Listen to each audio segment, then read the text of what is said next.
Welcome to How to Split a Toaster, a divorce podcast about saving your relationships from True Story FM. Today, your toaster is always on broil.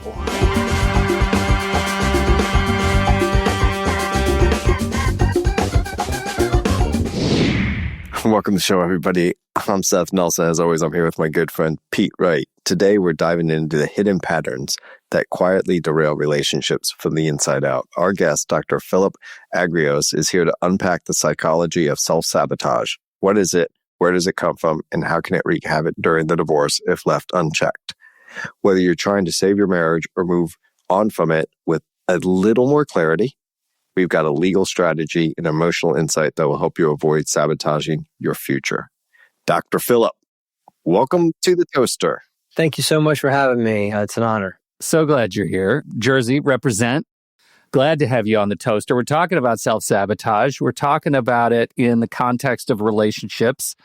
I want to jump in right away with how does someone recognize they're sabotaging themselves when they're in the middle of it? It seems like this very well might be a core trait of a compromised individual going through a deeply emotionally challenging situation. Where do we start? Absolutely. So just a little background. I went through a horrific divorce myself. So fully understand the whole process. Don't recommend it if you can't figure it out between the two of you. But if it is, I can give some type of pointers to help them to maybe neutralize the emotions, because a lot of times it's emotional compared to just being logical of this is what's happening, but it's all happening at the same time. So what I discovered was that self-sabotage doesn't undermine you.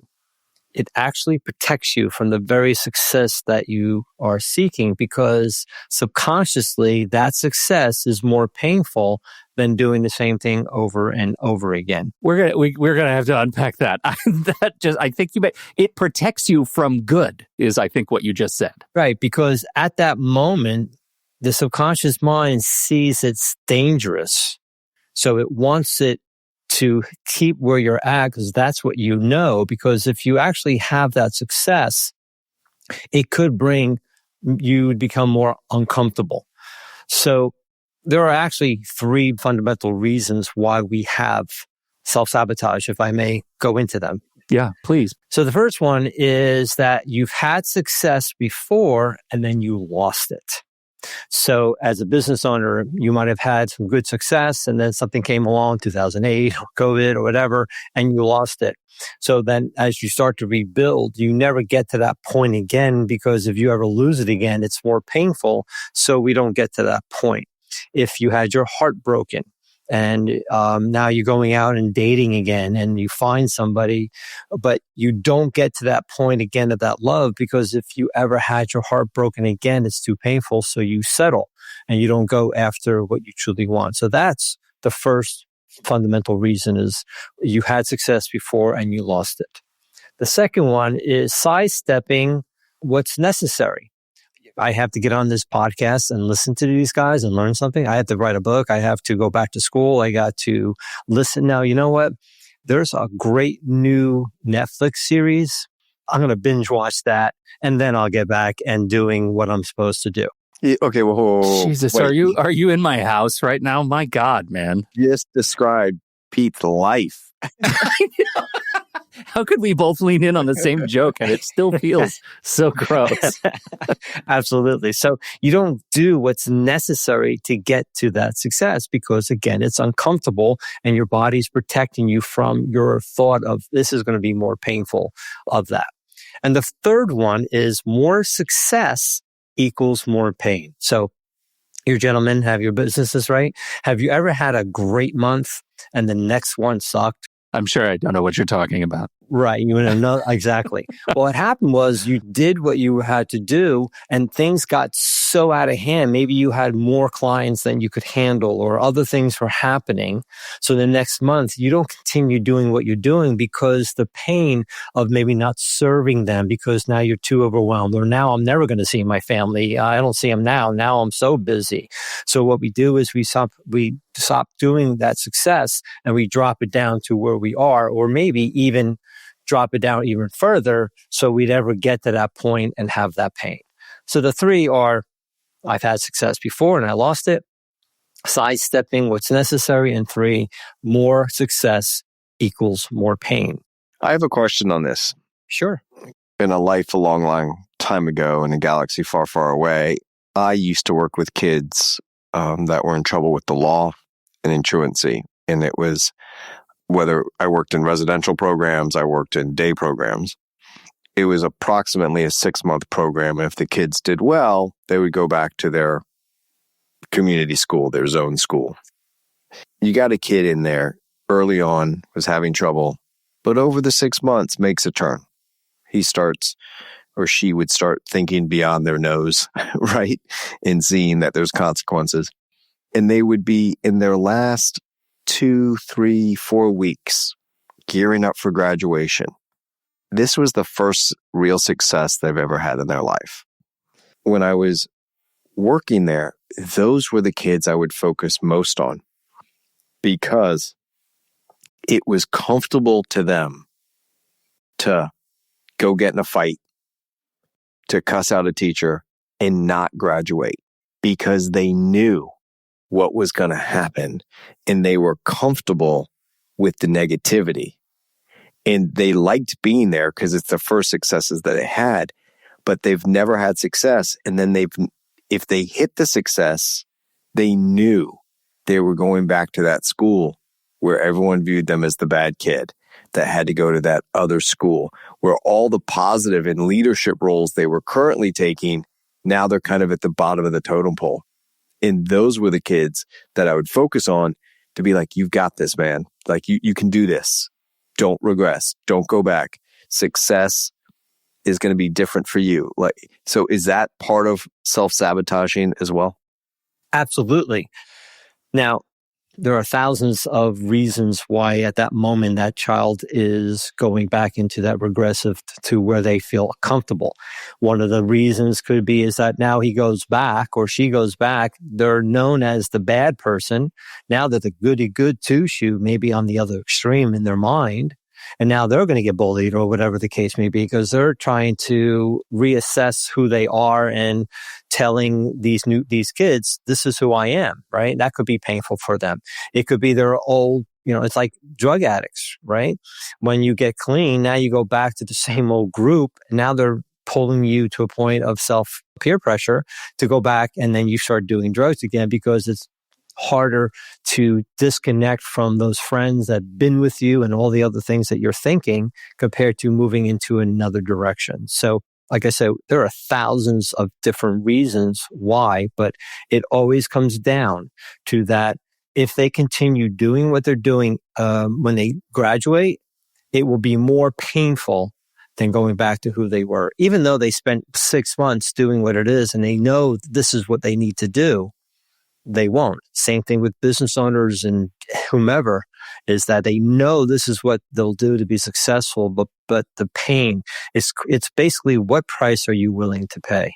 Which really explains why moving in towards a divorce can be so challenging because the uncertainty of living outside of a marriage that you understand could be sort of greater pain. The uncertainty is pain greater than that you're living with inside the marriage. Or you go the other extreme. I don't deserve the pleasure of being out of that toxic situation. Depends on, they're both there at the same time. Pleasure and pain are theirs. Which one do you want to look at? We're viewing this as kind of self-sabotaging where someone does something to just like wreck their life. But I think there's another point to make here is staying in the relationship can be self-sabotaging, where I literally have had more than one potential client call and say, well, I really wish that he would hit me. I really wish that she would cheat on me. Because there was this like line in the sand that they were saying had to be crossed by the other person to give them, the person who was being damaged, the green light to move forward with a divorce. Other people have it worse. How can I be going through? I said, let's be clear. You just said you want to become the victim of domestic violence and that's your line. What would you say to a friend who said that to you? And that is another form of self-sabotage where you're just hurting yourself by staying in it or setting these false lines in the sand that need to be crossed for you to move forward with your life. I've had clients in that situation where they're not realizing that your personal life and your professional life are one. So if they're not dealing with that relationship in their personal life, they're not going to evolve in their business. Okay. So I remember one particular woman who wanted to, it wasn't a divorce, it was a long-term relationship. So same thing, whether it's marriage or a long-term relationship. And we kept on, it took about a month or so to help her realize that the reason why she was staying in there were all these false thoughts, this story she made of herself. And depending on her sequence was basically where she was an overgiver and she was focusing that if she actually took for herself, it would be selfish of her. And I try to tell her that selfishness and self-nourishment are not the same thing. And then when she realized that by actually disconnecting not only from that person, it would help her, but it would also help the other person to find somebody that they would then be loved the way they needed to be loved. That it wasn't her responsibility for them to be taken care of. Your own responsibilities to yourself, but it was a give and take where she realized she was deserving of it and seeing how all the things were going well. And then from there, how it would be also serve them. And when she did it, there was some regret and things like that. But over the month, her business almost doubled. So when you help the person, depending on who you're talking to, you have to talk in the words that make sense to them. And that's the discovery that I made, that I can talk to people on a subconscious level specifically to their sequence. And how does that play out during a divorce process? Because let's say they're already in there and now they're dealing with the lawyers and the court system and the stress. And, I always say that people think that their divorce is front page news, and it's never is. Like, I don't want this in the court file because no one looks at that stuff. We think that people think about our lives much more than they really do. Unless your name ends in Kardashian. Right. You're fine. Right. And that's why I changed my name from Kardashian to Nelson. But that's a side story. It was Seth Kardashian. Right. It has a ring to it. It might be related. So how does that play out in the divorce process? And how do you get people to be less emotional and more business-like, for lack of a better term, in the process itself? Because that's where people are listening to the show. They're either about to go through it or going through it, and they need help saying, wait, how do I put this into practice? Well, yeah, because that's when it gets expensive, right? As soon as you're self-sabotaging in the attorney's office. Right. If you're self-sabotaging during the process, it's going to get extremely expensive. And I've had this case. I've had divorce lawyers who were clients. And during the process, as they were learning what I was teaching, they would go, look, I have this woman client who is she's not budging, and it's the best for interest for everybody, but she's not budging. So I would ask him a few questions. We were ascertained her sequence, and I'm saying the reason is because of this, this, and this. And I want you to start using these words to help her to understand. And as he started doing that, within about a week or two, she started to then compromise because he was able to show her why what she thought was going to happen wouldn't happen, why she wasn't trusting him or herself or her potential ex. And by doing so, it allowed her to, on a subconscious level, realize that going forward was more beneficial for her than trying to stay and get this few things that really didn't matter, but it was the principle of it. So we do that all the time, whether or not we have coaches and authors and people who psychologists who consult with and other people. We'll help them go through and figure out what the other person is and help them to negotiate that pretty well. And part of that key is that what they think is going to happen, or I need this because of that. And I need to keep the house because it's good for the kids. Well, do you really need the house because it's good for the kids, or is it better to have a smaller house that is more manageable for you now that you're not going to be married, and that might give you more finances and disposable income not to be house poor, so you can take the kids to Disney World or go on trips or pay for lacrosse, which, or whatever it may be. So people get very tied into objects and possessions and I need, or they'll be dead set on something and then we'll resolve the case. And sometimes they get what they needed or wanted, I should say, not needed. And sometimes they don't. But usually if I run into them a year or two later, they'll tell me, oh yeah, we changed the parenting plan.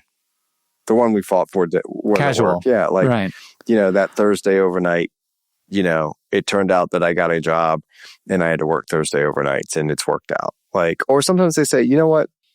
The other side is still difficult to deal with, but it's so much easier now. And I'm like, yeah, they haven't changed. You have. You've changed how you deal with it.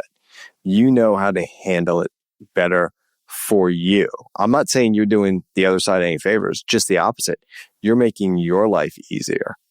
So, that zebra might not change its stripes, but how you view it might change. It's so funny, what it takes, the power of just our emotional attachment to history.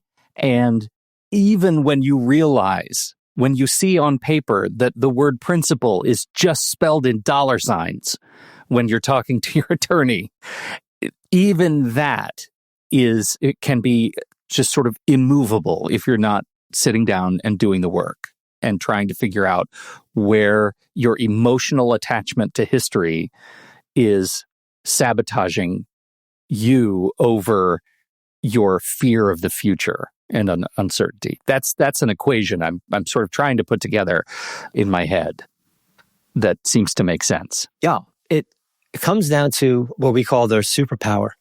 And when we talk about emotion, that's only one of the three superpowers. One of the is that emotional part of it. The other one is the overthinking, which has no emotion.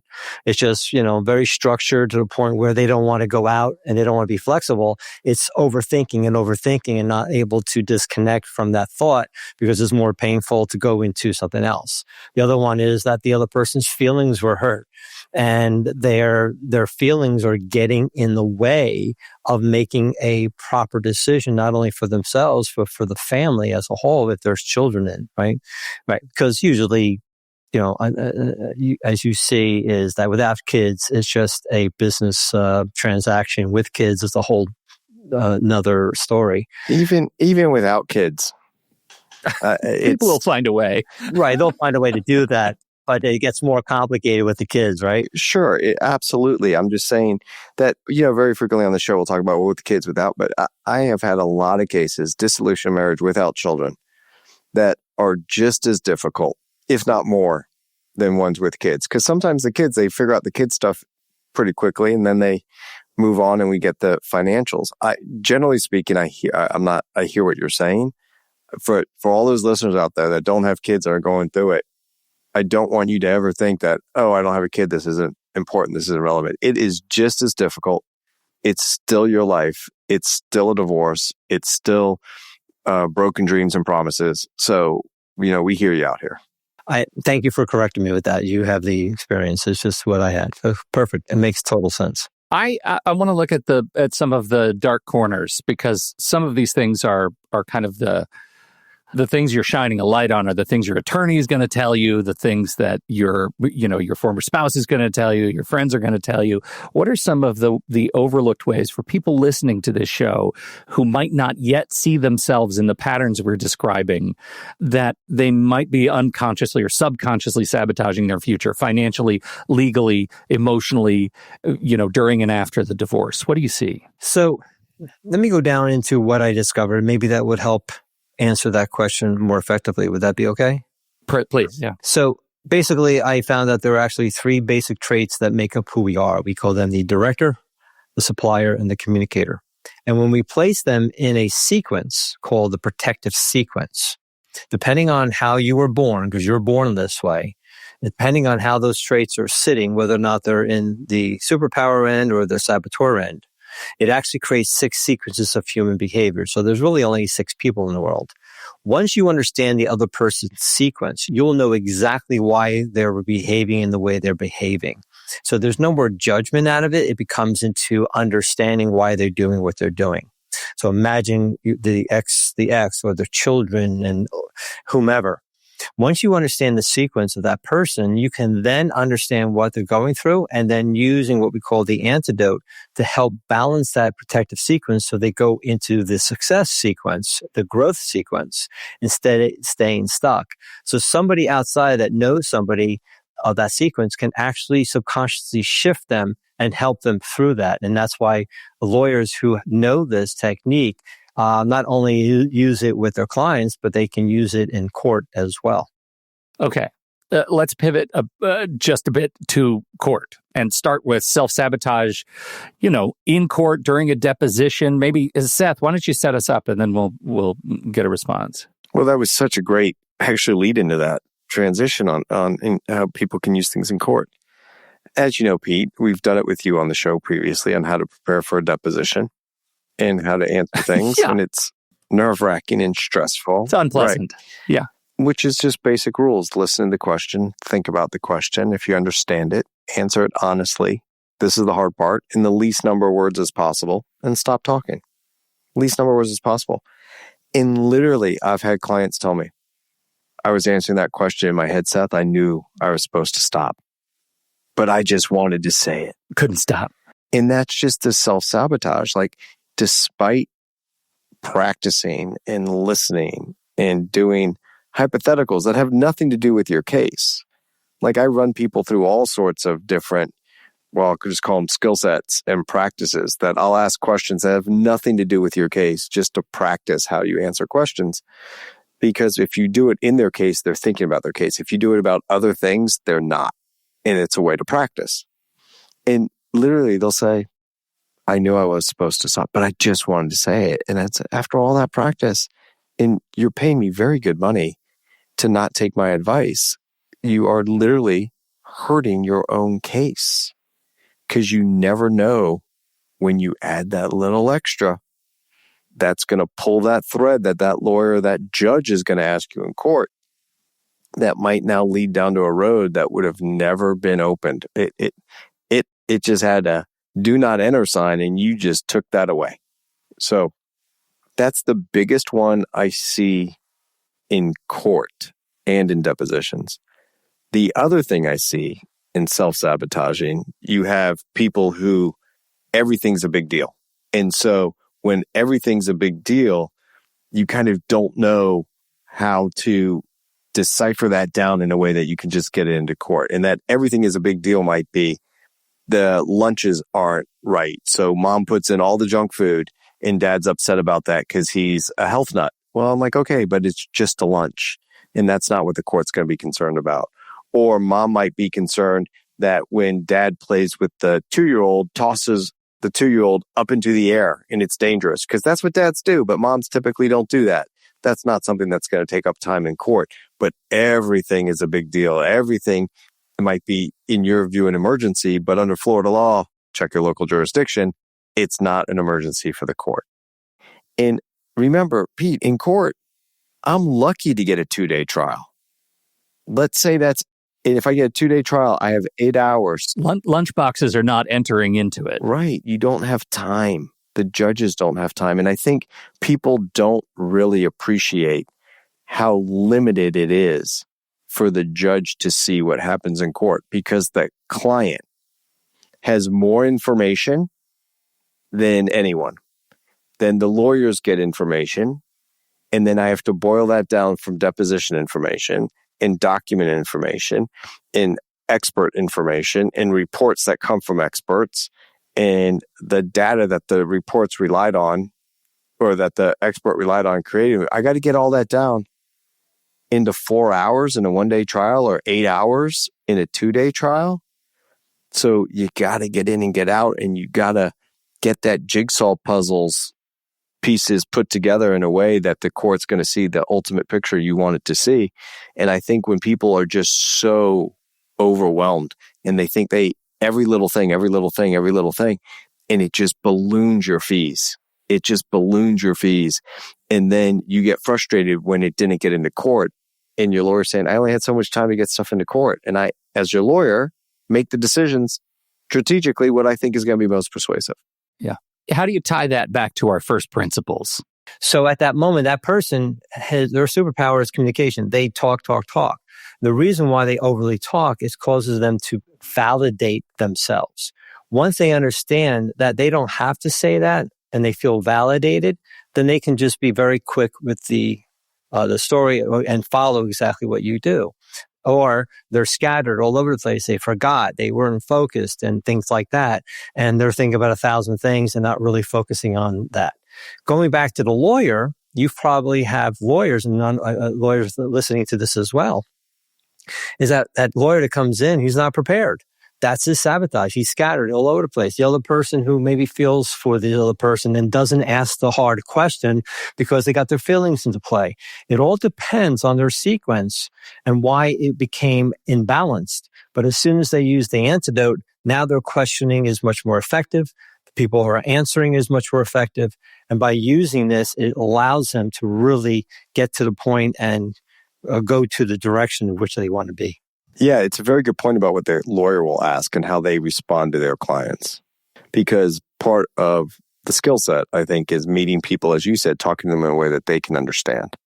So in doing that, there's a balance of letting the hypothetical client that wants to tell you everything, let them tell you everything, even though you know, as a lawyer, most of what they're telling you, 50%, 51, 80%, is not relevant to you doing your job to help move the process forward and represent them in the best way that you can. And that rubs up against the tension is making them feel like you're listening to them because they need to be able to trust. But then they get their first bill and they're like, oh my God. And I'm like, well, we were on the phone for 6 hours on Tuesday, right? In the hypothetical. So there's a balance there in having people trust you, be heard, feel like they're being heard, but you also protecting their self-interest and moving the case forward as best you can with the financial constraints that come with all cases. You guys are both painting a challenging picture for me. And I wonder if we could wrap up with some thoughts on what it takes to become self-aware of self-sabotage. Because when we're stuck in these patterns that you're describing, both of you are describing, it seems like there needs to be, one, a readiness, like a readiness for state change, right? And that's hard to see in the emotional storm of divorce or whatever you're dealing with. And two, some sort of event, maybe it's just looking at the invoice the first time, that jars you into a bit of a reckoning. Am I making that too fine a point? How do you recognize, how do you come to learn that you're the one that is causing unnecessary conflict or delay or sabotage, that it's on you?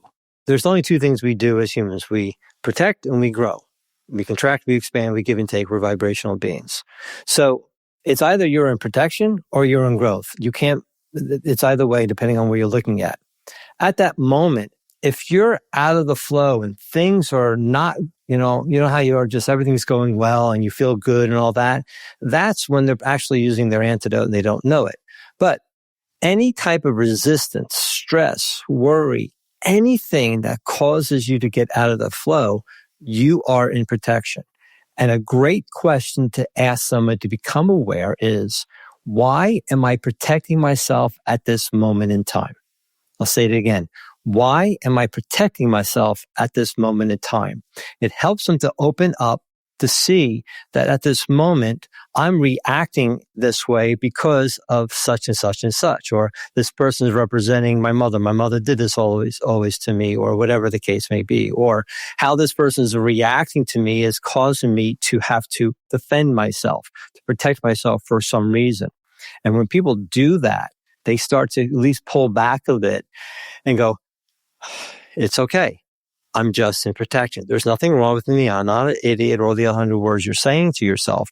You're just in protection, and why you're doing that. And that helps it to help them to see it in a more of a neutralizing way.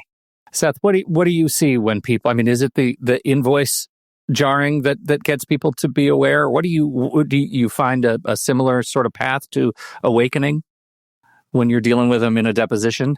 No. Part of it is, hey, I'm trying to save your fees here. Part of it is an analogy of, if I'm a captain of a ship, I need to know certain information at certain times in the storm. We're in a storm, right? When we're in the storm and it's coming through and we're batting down the hatches and water's coming over the bow and we got to drop the sails, I don't need to know how much fruit and vegetables we have down below, right? I'm focused on keeping the ship afloat. And then when the storm passes, now I'm concerned with what repairs we need to make. So then I might need to know what kind of extra supplies we have. Is anyone injured? How much food do we have to feed people? Because now we're going to be moving slower to get back to shore. That's when I need that information. But if you're telling me about what tools we have and what food we have during the storm when I'm just trying to batten down the hatches, that's not going to be effective communication and a waste of your time and money.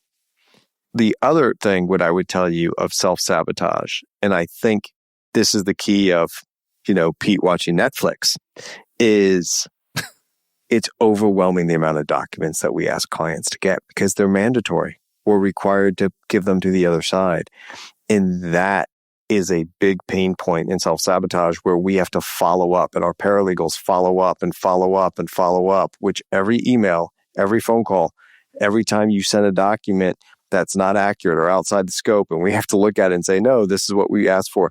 That's all more money, time, and effort. And that is probably a big pain point that all clients. And imagine knowing that person's sequence, you'll know exactly why it's overwhelming. And by focusing on the reason why they're having the stuck, not why we think they're stuck, by actually knowing that, you can then help them to shift it and give them exactly what they need to move forward. And one of the ways we do that, we'll offer, hey, we need to set an appointment for you to come in for 1 hour.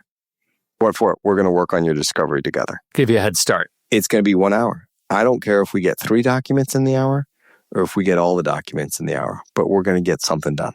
Bring your phone. If you have a laptop, bring your laptop with connection to email because we're going to be resetting passwords and you're going to have to authenticate it, right? And then when the bank doesn't let you in, and I know the bank is 10 minutes away, we're going to stop at 40 minutes in. And in that 10 minutes, you're going to drive to the bank and you're going to tell them, please print my documents that I need. So there's ways that we can help people, right? And it's really, it's the counselor at law, not the attorney part of the job. I hope when people are listening to this that they see their own patterns, as big or as small as they may manifest day to day. I know just talking about it, I see myself, and it's not just the Netflix thing. Sometimes it's HBO Max and maybe even Paramount. There's always a difference.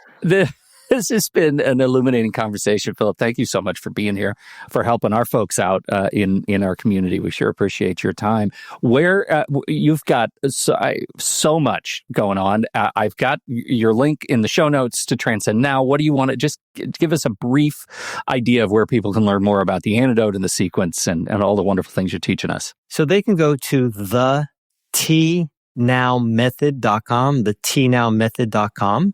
And going there, they have 2 paths of they can look at more our membership to go individually by themselves, or they can go look at a short video to explain this in deep and more in depth if they want to do more of coaching with me in a group setting. So that's the best way for them to go to. And that's what we call our technique is the T Now method, T standing for transcend. Perfect. All the links in the show notes. Thank you so much for hanging out with us today, Philip. We really appreciate you. Thank you. I hope this was very valuable for you and your audience. For sure. And thank you, everybody, for downloading and listening. We sure appreciate you being a part of this community. On behalf of Dr. Philip Agrios and Seth Nelson, America's favorite divorce attorney, I'm Pete Wright. And we'll see you next week right here on How to Split a Toaster, a divorce podcast about saving your relationships. How How to Split a Toaster is part of the True Story FM podcast network, produced by Andy Nelson, music by T. Bless and the Professionals and DB Studios. Seth Nelson is an attorney with NLG Divorce and Family Law with offices in Tampa, Florida. While we may be discussing family law topics, How to Split a Toaster is not intended to, nor is it providing legal advice. Every situation is different. If you have specific questions regarding your situation, please seek your own legal counsel with an attorney licensed to practice law in your jurisdiction. Pete Wright is not an attorney or employee of NLG Divorce and Family Law. Seth Nelson is licensed to practice law in Florida.